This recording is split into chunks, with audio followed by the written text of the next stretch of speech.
Hello friends, आप सभी का D1 कोचिंग सेंटर में बहुत बहुत स्वागत है। अगर आप हमारे चैनल पर नए हैं तो सबसे पहले चैनल को सब्सक्राइब करें, जिससे कि अगर नेक्स्ट वीडियो आती है तो आप उसको नोटिफिकेशन मिल सके।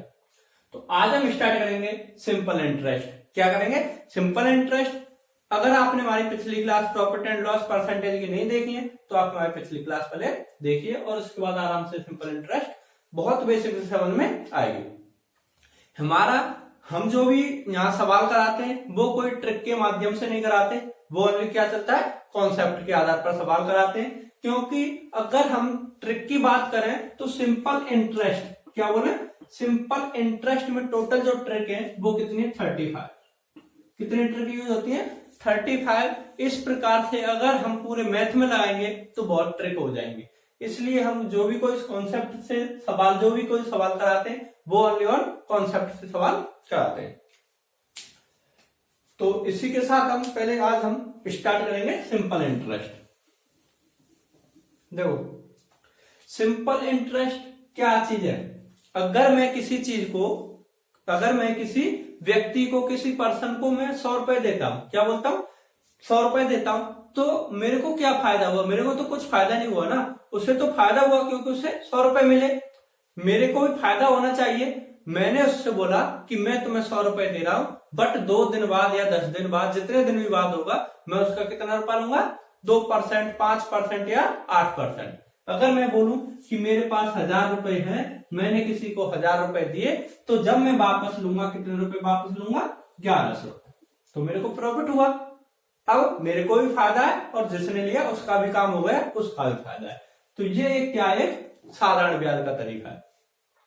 कितने का प्रॉफिट हुआ, 100 रुपए का। ठीक है, ये एक सिंपल इंटरेस्ट को थोड़े से हम समझ सकते हैं। तो इसके साथ हम बिल्कुल सवालों को बेसिक से स्टार्ट करेंगे, लेवल बाय लेवल बढ़ाते चलेंगे। तो देखो, सबसे पहले ये तो सभी जानते हैं, SI बराबर P into R into T upon 100। ठीक है, यहां SI क्या है, सिंपल इंटरेस्ट। क्या है SI, क्या है, सिंपल इंटरेस्ट, ये तो लिखा ही है। P क्या है, प्रिंसिपल।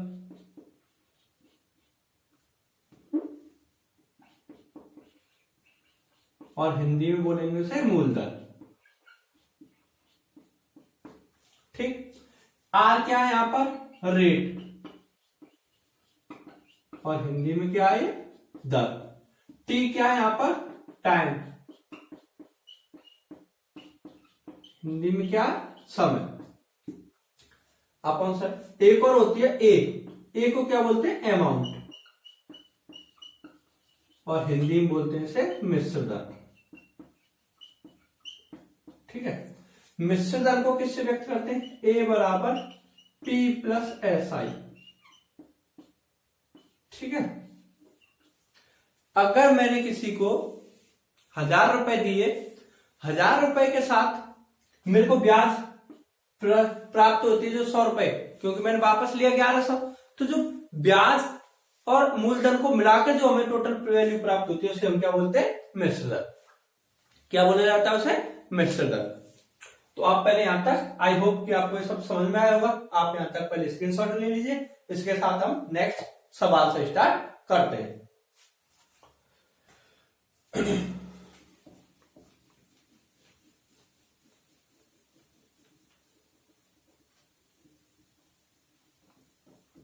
देखो, पहला सवाल दिया है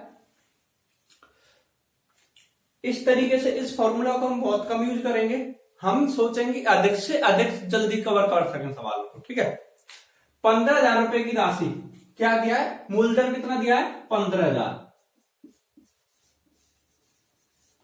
15,000 रुपए की राशि पर 3 वर्षों में प्राप्त साधारण ब्याज। टाइम कितना दिया है, 3 ईयर। 3 वर्षों में प्राप्त साधारण ब्याज 5400 रुपए है, मतलब SI कितना है, 5400 रुपए। 5400 रुपए वार्षिक दर ज्ञात कीजिए। क्या ज्ञात करनी है हमें, दर, मतलब R, रेट हमें ज्ञात करनी है। ठीक है, तो देखो जो हमने फॉर्मूला लिखाया था SI बराबर P into R into T upon 100, ये तो हम शुरू से यूज करते आ रहे हैं क्लास 5 से ही, इसे तो आप सब कर सकते हैं, बट हमें एग्जाम में क्या करना है, जल्दी से जल्दी करना है। एक चीज बता दूं, अगर आपने हमारी पिछली क्लास प्रॉफिट एंड लॉस और परसेंटेज की देखी है तो काफी अच्छे से समझ में आएगा। देखो जो दर है ना, दर सेम क्या है यहाँ पर, लाभ प्रतिशत, क्या है सेम, सेम यहाँ पर क्या है, लाभ प्रतिशत है, क्या लाभ प्रतिशत, और जो मूलधन है, मूलधन है वो क्या है यहाँ पर, सेम क्रय मूल्य, क्या है क्रय मूल्य, बस आप दर को क्या मान के चले, लाभ प्रतिशत मान के चले, और मूलधन को क्या मान के चले, मूलधन को क्या मान के चले, क्रय मूल्य, और जो ये एसआई, एसआई को क्या मान के चले आप, लाभ, क्या है लाभ। आप थोड़ा हिंट के लिए लिख सकते हैं, ये क्या है यहाँ लाभ, ये क्या है यहाँ लाभ प्रतिशत, और ये क्या है यहाँ मूलधन है, मूलधन को क्या मान के चलेंगे आप, क्रय मूल्य। ठीक है, थोड़ा थोड़ा हिंट के लिए आप लिख सकते हैं। हमें क्या निकालनी है यहाँ, दर, दर कोई क्या है, लाभ प्रतिशत, तो लाभ प्रतिशत मतलब दर, और दर जो हमेशा निकलती है वो किसमें निकलती है, परसेंटेज में। देखो दर को क्या बोला मैंने यहाँ, लाभ प्रतिशत, तो लाभ क्या लिखा जाता था, लाभ प्रतिशत का फॉर्मूला क्या था, लाभ अपॉन क्रय मूल्य इंटू 100 परसेंटेज, यही था ना सेम। अब यहां देखो दर का क्या हो जाएगा, लाभ, लाभ क्या है SI 5400 रुपए इंटू क्रय मूल्य क्या है मूलधन 1500 इंटू 100। ठीक है, अब देखो इसमें एक दो तरीके, सॉरी 15,000। अब आपको यहां से क्या करना है, अगर आप यहीं की यहीं देखो 00 से 00 है, इससे ये 0 गई, 15 से हम इसे काट देंगे, 15 × 45, 15 × 45, 9 बचे 15 सिक्के 90, मतलब 36%। ये निकल के आया हमारा 36%। ये कितनी साल के लिए निकल के आया, ये निकल के आया हमारा 3 ईयर के लिए। कितने ईयर के निकल के लिए आया, ये जो हमारा 36% निकल के आई है दर, ये निकल के आई हमारी 3 ईयर के लिए, जबकि हमें जो दर चाहिए वो कितने ईयर के लिए चाहिए, 1 ईयर के लिए। तो इसमें हम क्या कर देंगे, कितना 3 ईयर का भाग और दे देंगे, तो कितना हो जाएगा 12% की दर, जो दर निकल के आएगी वो कितनी निकल के आएगी 12%। आप इसे यहां से भी डायरेक्ट कर सकते थे, कैसे 5400 अपॉन 15,000 इंटू 3 इंटू 100, 00 से 00 चला जाएगा, इससे ये चला जाएगा, 15 × 45, 45 से आप इसे काट सकते थे, तो कितनी बार कटेगा 12 बार। डायरेक्ट आप यहां से भी इसे कर सकते हैं। ठीक है, इसी के साथ हम नेक्स्ट सवाल देखेंगे। आई होप कि आपको ये सवाल अच्छे से समझ में आया होगा। अगर आपको कोई डाउट है तो आप हमें कमेंट करके बता सकते हैं, या आप हमारे इंस्टाग्राम चैनल पर भी मैसेज कर सकते हैं।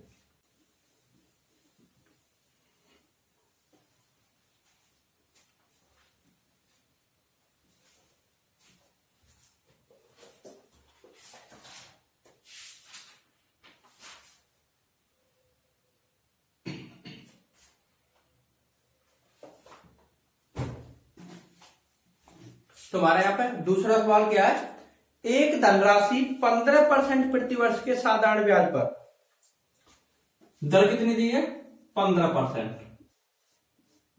ठीक है, 15% के साथ प्रति वर्ष मतलब 1 ईयर, टाइम कितना दिया हमें 1 ईयर। ठीक है, के साधारण ब्याज पर कितने समय में 4 गुनी हो जाएगी, क्या बोला है उसने, कितने समय में 4 गुनी हो जाएगी, हमसे बोला 4 गुनी कितने समय में होगी। ठीक है, अब बताओ कि कोई वैल्यू 4 गुनी कब होगी, जब उसका 1 रुपया था 4 हो जाएगा, तो तभी तो वो 4 गुनी होगी। 1 रुपया था तो कितने हो गए 4। तो टोटल जो वैल्यू बढ़ी कितने रुपए बढ़ी 3। 1 का 4 हो गया तो क्या गुनी हो गई 4। तो रुपए टोटल उस पर ब्याज कितना प्राप्त हुआ मैं 3। आपको बस सीधा सीधा याद रखना है, जितने गुने की बात की जाए उसमें से आपको 1 कम कर देना। 4 गुनी तो मतलब 3, 8 गुनी तो 7। ठीक है, सेम आपने क्या निकाला था, अब क्या निकालना है हमें समय। क्या निकालना है समय टी। तो देखो जो ये दिया लाभ 3 कितने के रेस्पेक्ट में 15 इंटू 100। 3 से 5 बार, 5 से 20 बार, तो जो 20 क्या निकल के आएगा 20 वर्ष में हो जाएगी 4 में। जो वैल्यू निकल के आएगी वो क्या आएगी 20 वर्ष। क्या निकल के आएगी 20 वर्ष।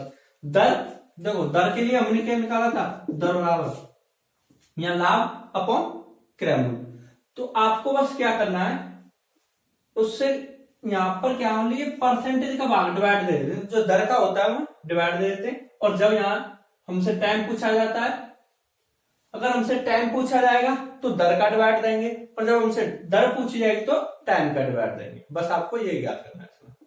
ठीक है, थोड़ा सा अंतर है, बस आपको ये डिवाइड करना है। अगर यहाँ दर दी है तो दर का डिवाइड देंगे, और यहाँ टाइम दिया है तो टाइम का डिवाइड देंगे। टाइम 1 है तो 1 का भी डिवाइड देंगे, तो भी कोई फर्क नहीं पड़ेगा। ठीक है, नेक्स्ट सवाल दिया है, एक धनराशि साधारण ब्याज पर 20 वर्ष में 3 गुनी हो जाती है। क्या हो रहा है, एक धनराशि साधारण ब्याज पर 20 वर्ष में 3 गुनी हो जाती है। देखो 20 वर्ष मतलब टाइम कितना दिया है 20 ईयर। कितनी गुनी हो जाती है 20 ईयर में 3 गुनी हो जाती है, 3 गुनी। ठीक है, एक धनराशि साधारण ब्याज पर 20 वर्ष में 3 गुनी हो जाती है। दर ज्ञात कीजिए। क्या ज्ञात करना है हमें, दर ज्ञात करनी है। देखो सीधा सीधा दिया है, कोई धनराशि, पूरे सवाल में क्या बोला, कोई धनराशि साधारण ब्याज पर, जब धनराशि नहीं दी है जितने 20 वर्ष में 3 गुना है तो उसमें हमें क्या करना है, दर ज्ञात करनी है। और दर के लिए हम लिखा चुके हैं पहले दर। अब देखो कितनी गुनी हो जाती है, मतलब 1 रुपया का 3 हो जाता है। तो हमें जो प्राप्त हुआ कितना हुआ 2। कितने के रेस्पेक्ट में हुआ, उसने हमसे क्या पूछा है, दर। क्या पूछा है, दर पूछा है। तो कितना टाइम 20 ईयर इंटू 100। 20 पंजे 100, 5 दूनी 10। तो जो दर निकल के आएगी वो क्या हो जाएगी उसके 10%। डायरेक्ट आपको सवाल करना है कि कितने गुनी, 3 गुनी, तो 3 में से 1 कम कर देंगे 2 का लाभ हुआ। कितने साल में 20 साल में इंटू 100। अगर हमसे यहाँ टाइम पूछा होता, क्या पूछा होता, तो टाइम हमें जो दर दी होती उसका डिवाइड कर देते डायरेक्ट, और कुछ नहीं करना है। ठीक है, इसी के साथ एक और नेक्स्ट सवाल देखेंगे।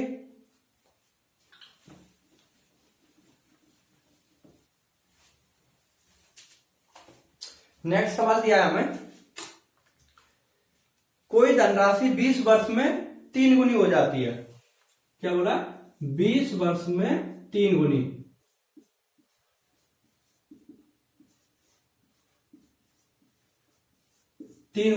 हो जाती है। वही धनराशि स्वयं को 2 गुना होने में कितना समय लगेगा।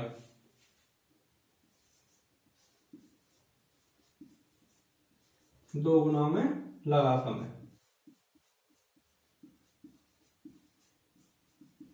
ठीक है, सवाल ये है, देखो टाइम दिया है कि 20 वर्ष में कोई धनराशि कितनी गुनी हो जाती है, 3 गुनी। सीधी सीधी बात है, इसका मतलब क्या हुआ, कोई रुपया 1 था उसका 3 हो जाता है। कितने वर्ष में, 3 वर्ष में। तो रुपए कितने बढ़े उस पर, 2। कितने रुपए बढ़े उस पर, 2 रुपए। सीधा सीधा इसका मतलब एक तरफ लिख लेते रुपए और एक तरफ लिख लेते ईयर। 20 वर्ष में कितने रुपए बढ़े उसके, 2 रुपए। सीधा सीधा मतलब क्या हुआ इसका कि 20 वर्ष में कितना बढ़ा, 2 रुपया। हमसे उसने पूछा क्या है कि 2 गुना होने में समय कितना लगेगा। समय हमसे ये पूछा उसने।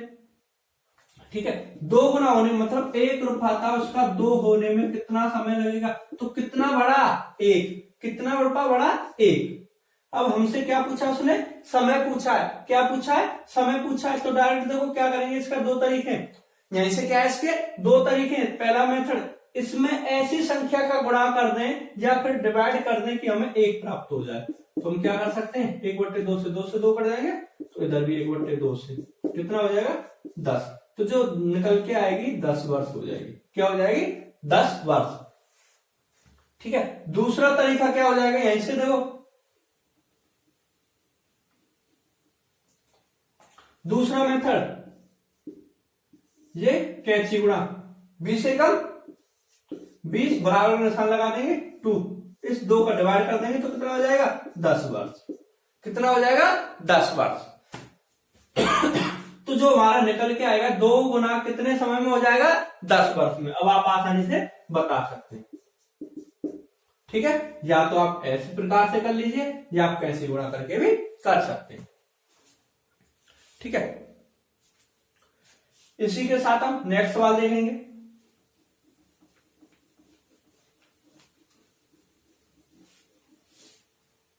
देखो नेक्स्ट सवाल हमारे क्या दिए, सेम यही सवाल है। कोई धनराशि 45 वर्ष में, क्या बोल रहा है, 45 वर्ष, 45 वर्ष में 4 गुना। ठीक है, 45 वर्ष में कितना बोला उसने, 4 गुना हो जाती है। इस धनराशि को स्वयं का 6 गुना होने में कितना समय लगेगा, स्वयं का 6 गुना।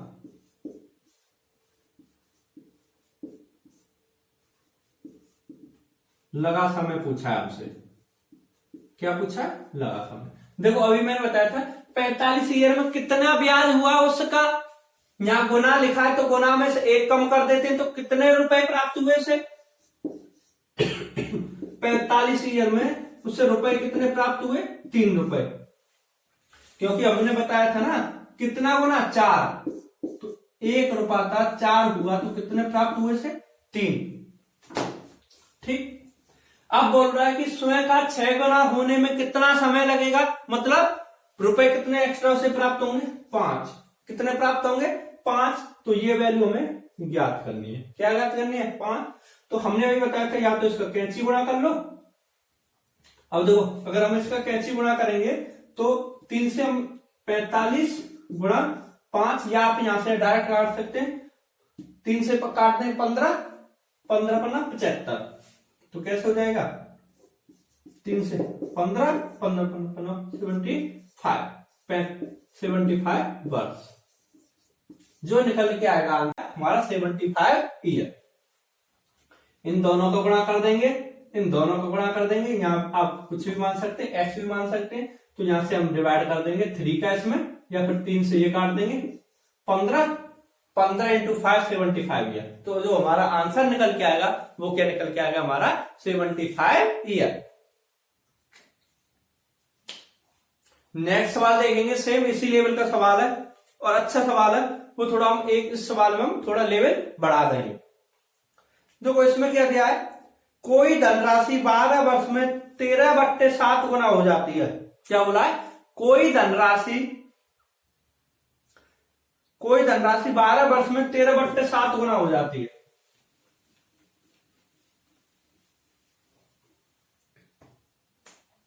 बारह वर्ष में 13/7 गुना हो जाती है। ठीक है, नेक्स्ट लाइन में क्या बोला है, इस धनराशि को स्वयं का 3 गुना में लगा समय क्या है, 3 गुना होने में लगा समय, होने में लगा समय।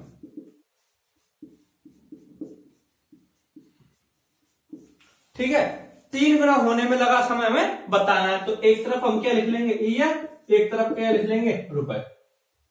देखो अब ये क्या बोल रहा है कि 13/7 गुना, ये जो नीचे वाली वैल्यू है ये क्या है, मूलधन।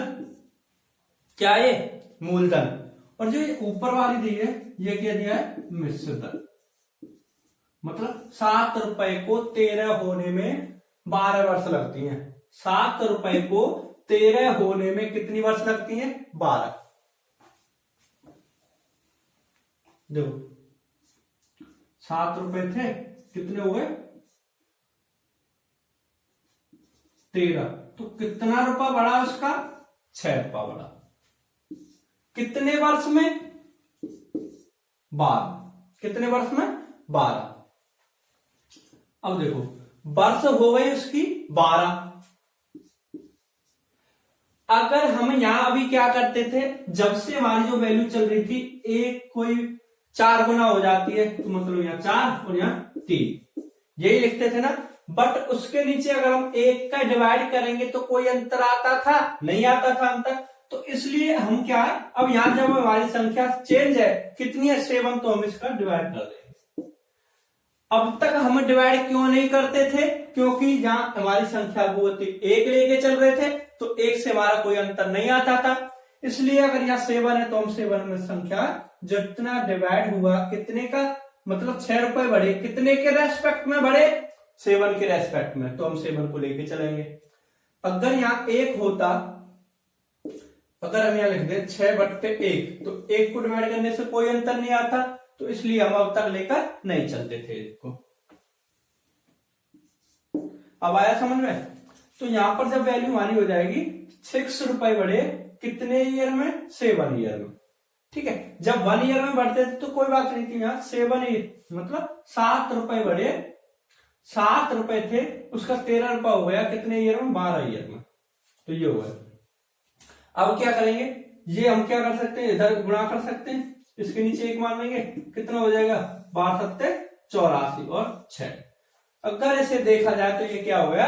84 साल में 6 रुपए बढ़े। 84 साल में कितने रुपए बढ़े? 6 रुपए। अब उसने क्या बोला है? 3 गुना होने में लगा समय, मतलब कितने रुपए बढ़ेंगे? 2।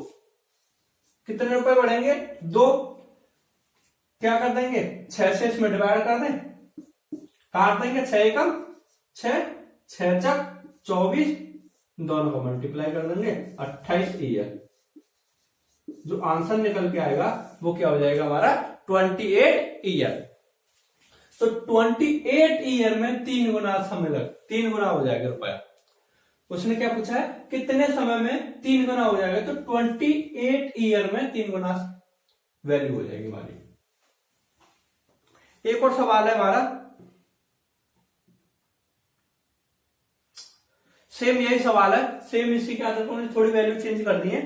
कोई धनराशि 4 वर्ष में 7/5 गुना हो जाती है। क्या बोला है? कोई धनराशि 4 वर्ष में 7/5 गुना हो जाती है।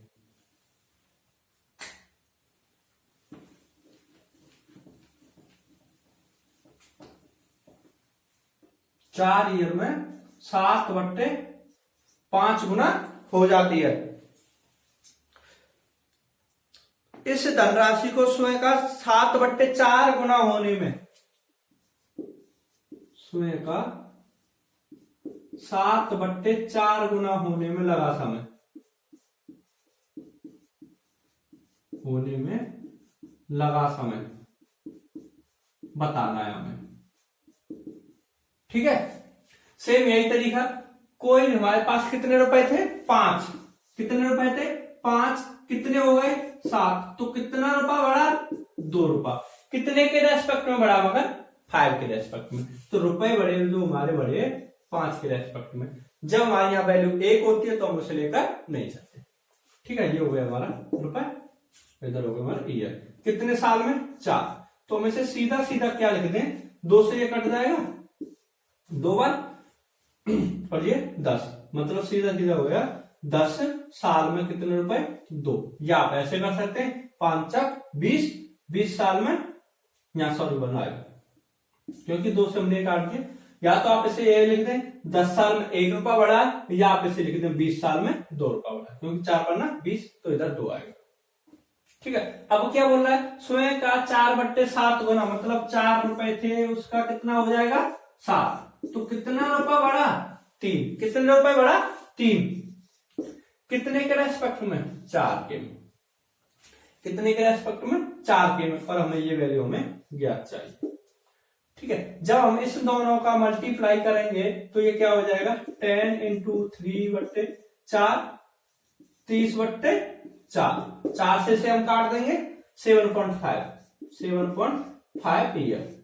तो हमारा क्या निकल के आएगा 7.5 ईयर, क्योंकि यहाँ 1 है, जब 1 का मल्टीप्लाई करेंगे तो कोई असर नहीं होगा हमें, तो डायरेक्ट निकल के आएगा हमारा 7.5 ईयर में हमारा कितना हो जाएगा, स्वयं का 7/4 गुना वैल्यू हो जाएगी। एक और हमारा सवाल है, लास्ट सवाल है आज के लिए। 5% की दर, क्या बोला, 5% दर से कोई धनराशि 2 गुना हो जाती है। क्या हो जाती है, 2 गुना हो जाती है। तो रुपया जो बढ़ा उसका कितना बढ़ा, 1, क्योंकि जो गुना वाली बात होती है उसमें से हम 1 घटा के बता देते हैं कि कितने रुपए बढ़ा। ठीक है, उसने क्या बोला, 5% की दर, 5% की दर से कोई धनराशि 2 गुना हो जाती है, 2 गुना हो जाती है। उतने ही समय में 4 गुना होने के लिए ब्याज दर क्या होगी, 5% की दर से कितना गुना हो जाती है, 2। तो एक तरफ लिख लेंगे R और एक तरफ लिख लेंगे रुपए। 2 गुना हो जाती है तो कितना रुपया बढ़ा, 1। कितनी परसेंट की दर पर, 5 की पर। उसने हमसे क्या बोला है, उतने ही समय में 4 गुना होने के लिए, 4 गुना होने के लिए, 4 गुना होने के लिए दर बतानी है हमें। मतलब 4 गुना होगा तो वैल्यू कितनी हो जाएगी हमारी, 3 रुपए बढ़ेंगे क्या नहीं। इसमें अगर हम क्या कर दें, 3, कितने बढ़ेंगे, 3, कितने बढ़ेंगे, 3। तो हम डायरेक्ट कर सकते हैं, 5 या 15, तो 15% की दर होगी। क्या होगी वो, 5 या 15, तो 15% की दर होगी। एक तरीका तो ये होगा। ठीक है, इसी के साथ हम क्या कर सकते हैं, दूसरा, क्योंकि हमने यहां वाली x वैल्यू तो 1 का करेंगे, x हो जाएगा, x की वैल्यू हमारी कितनी निकल आई, 15। दूसरा मेथड क्या है, जो जब हमें पता है कि यहाँ 1 रुपया है, जब एक मतलब 2 गुना हो जाती है, मतलब 1 रुपया मिलता है, तो कितने की दर पर मिलता है, 5 की पर। हमें कितने रुपए चाहिए, 3, तो इसमें हम 3 का गुना कर दें, जब इधर गुना करेंगे इधर भी गुना करेंगे, 3 हो जाएगी, 3 या 15। इधर ऐसे भी आंसर निकाल सकते हैं। मैंने क्या बोला, अगर आप ऐसे आसानी से समझोगे और काफी इजीली से समझोगे, 1 या 2 बार थोड़ा आपको टफ लगेगा, बट अगर आप तैयारी करोगे तो आपको बहुत आसानी से तरीके से हो जाएगा। अगर आपको हमारी वीडियो अच्छी लगी है तो वीडियो को लाइक करें, शेयर करें, साथ ही साथ सब्सक्राइब करें।